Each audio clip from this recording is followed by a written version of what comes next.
Hello, fellow Cream Puffs, Carmilla series, and fellow fans of the Carmilla web series. This is my last review of the episodes so far. Of course, tomorrow we all know is Thursday, or Thursday, however you want to take it.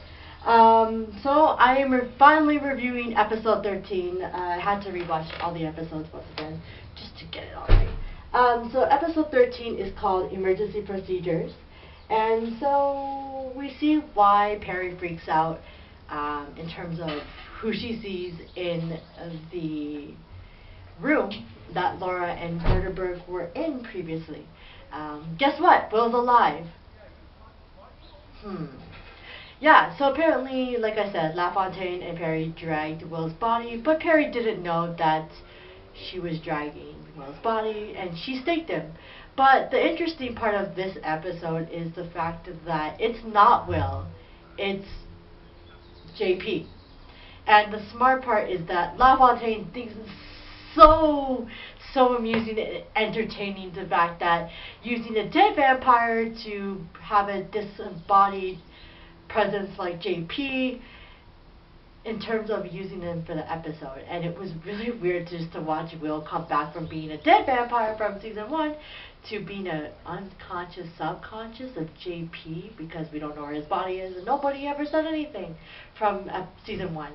And so we see this perplexity of arguments, and of course there's more arguments and more angst between Perry and LaFontaine, and how LaFontaine feels it's so cool to use Will, a dead vampire's body, into JP's body or consciousness, and how, you know, now JP is a vampire disembodied presence, and Perry doesn't like that, and unfortunately she's kind of gotta live with it, and she feels like you gotta have boundaries, and I'm doing that from this scene. You gotta have boundaries, and apparently LaFontaine has none, because she's a science major or biology major from season 1.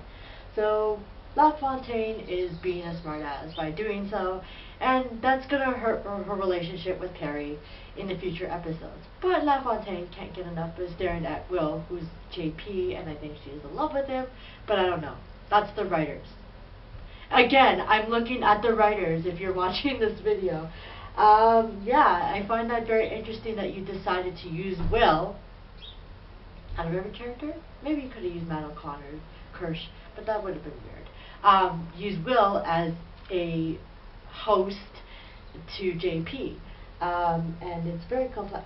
And of course, Laura and Carmilla are just watching this, as they find this partially amusing, while everyone is perplexed, and the company keeps NBC Verdenberg just dozing off for a little bit on how this episode works. So we see a lot of angst, a lot of anger, a lot of conversation of disagreement, and so forth. And I feel like when they exit the scene, both Carmilla and LaFontaine with Will, I thought they were supposed to go together, but it looked like Will went the other direction. I thought he was supposed to follow Carmilla, but I guess that's a flaw in the episode. Yeah, Will's supposed to follow Carmilla, but LaFontaine follows Carmilla. What to think about that? Okay, I don't want to put any more ideas, thoughts in Cream Puff's heads.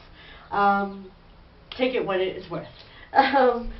Anyway, so when they exit the scene, we see different directions, and we see now the exit scene of LaFontaine, Perry, and Will, or JP, in terms of that. And then we get to see a full-on conversation, continuing conversation between episode 12 and 13, of Laura and Baron Verderberg talking.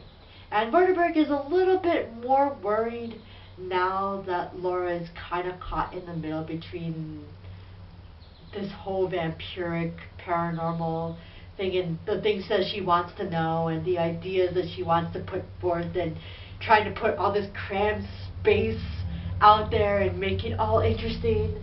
But unfortunately, she doesn't have any idea. And if that's any prelude of, you know, anything we've seen on Tumblr of how Laura looks like she's crying, I don't know what episode that is, but we'll learn in the future episodes. I don't really know how that's going to work. But yeah, so we get to see, you know, Laura and Verderberg talking, and his worry for Laura that she's getting into stuff that she shouldn't be getting into. But unfortunately, Laura likes to get into investigative journalism when she shouldn't, but I guess that's how her character's supposed to be built. And so he's concerned, and then they have this conversation, and he's trying to tell her history about his time as a vampire, and Carmilla and the Kernstein family, how their time as being vampiric, century-old individuals progressed as the series will go on and has gone on in the past. But it's very interesting. So after Verdenberg has this conversation, concern, and worry, you see Carmilla just looking in the shadow. Of course, looking like the Carmilla that we knew from season 1, where she's just like strong, super, very vampiric, very broody, very protective. And we get to see that finally look onward. And I think Verdenberg is a little bit worried the fact that she's there. I guess he senses her there, and she's hiding in a corner, as usual. And then, and then that's pretty much it for that. And then, of course, I can't go and leave this video without talking to fellow cream puffs. Yes, Laura and Carmilla have another moment, and it's a very short moment where we see Laura and Carmilla are cuddling, and her concern. At this point right now for Laura, for theories for episode 14, I would guess, I'm very concerned of how Laura's going to take everything in stride. She's put herself so much from season 1 to season 2, and we see her angst, her perplexities, and her frustrations all out on this like video blog mode on how this web series is created. And I feel like now that we see her getting there, she is going to get hurt. And I can't emotionize how I feel that Laura's going to get injured, bruised, emotionally distraught, frustrated, angst, and it's not going to go well with her at the very end. But that's just my theory. Take it or leave it, fellow cream puffs, because that's how I feel. So I feel like this episode is a prelude of how we're going to see Agent Orange, how Carmilla likes to call Danny, progress on how she feels about everything. And Laura,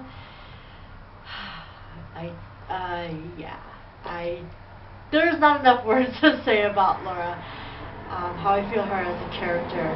And maybe fellow cream puffs are just taking a little bit shy out of hand the fact that Laura might be an air bubble and an airhead that she just likes to... How do you blow bubbles? You blow bubbles and you pop them, and then you blow bubbles and you pop them out again. And I feel like that's where we're kind of going at this point. And this is just me just being really ridiculous on camera. But yeah, I feel like this is where we're going with season 2. And I feel like from my favoriting tweets from the actually producers and the writers of the show, I feel like you're going to strangle us with kindness. Maybe with brutality, just a slight bit when we get to the end of the episode, episode 35 of season 2. And I feel like we're going to be either very emotionally distraught or distant on how you're going to futurely take this episode. And if I could start right now, I'm going to edit this, but if I could start right now, let's have season 3. I'm calling it. I'm calling it compared to all the cream puffs in the whole entire world. Let's make a season 3. And I'll be calling on you guys to make a video for it.